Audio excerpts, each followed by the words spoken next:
Hi there, folks. Here's my quick post match reaction to the second test of South Africa against the Lions. Final score South Africa 27, the Lions 9. And after the longest first half of rugby you'll ever see in your life, the longest and most physical first half of rugby you'll ever see in your life, oh God, there's just too much to break down from that first half. Obviously, it finished 9-6 to the 6-9 to the Lions in the first half.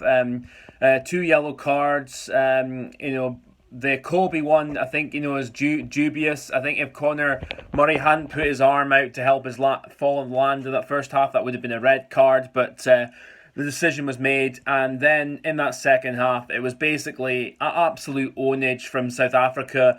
They dominated the Lions in the air. Their kicking game was crisp, perfect. The Lions back three, two wingers and fullback really struggled to under the high ball for the most part. And in that second half, and then the box physicality just, they just basically sort of just bullied the Lions in that second half all over. They got two tries. The first one from Mapimpi was brilliantly worked. They caught Anthony Watson, tight on the right wing. Henri Pollard just kicked it over. Mapimpi got the ball. He sidestepped Watson, sidestepped Hogg, and then went over to score the try.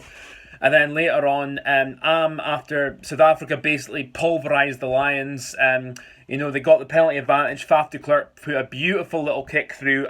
Scored the try. It was a try because he did have the palm of his hand just on the ball as he secured downward pressure. So no complaints from me there. And the rest of the time, the box just absolutely battered the Lions just everywhere. I mean, the substitutes for the Lions didn't help either, especially in the forwards. Ken Owens didn't have a great game that second half. I think he had two or three lineouts that went wrong. Rory Sutherland really struggled as well. Kyle Sinclair too. They all struggled in the scrums, didn't make the impact you'd expect them to when they came on.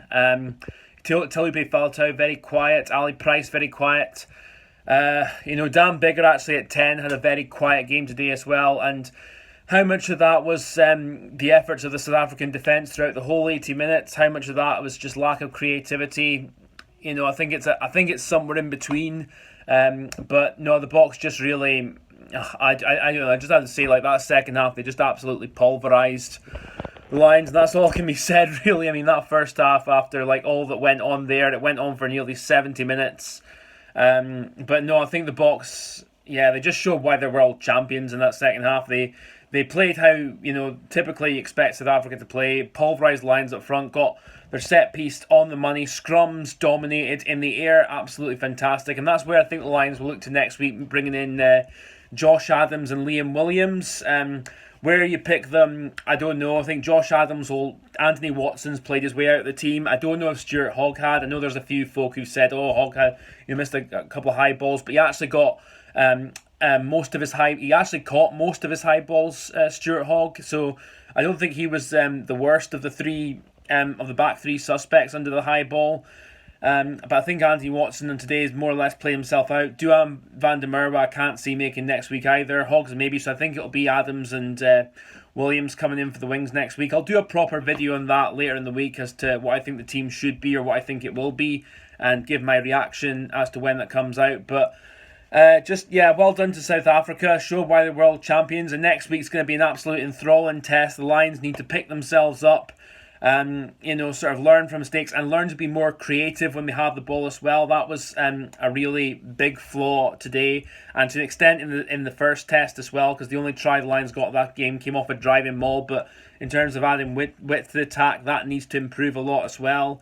Just one quick note on that. Disallowed Robbie Henshaw trying the first half. An absolutely brilliant hand from Siya Kolisi, the Springbok captain, to get underneath and stop Henshaw scoring the try and then ripping the ball away from him. That was just absolutely fantastic.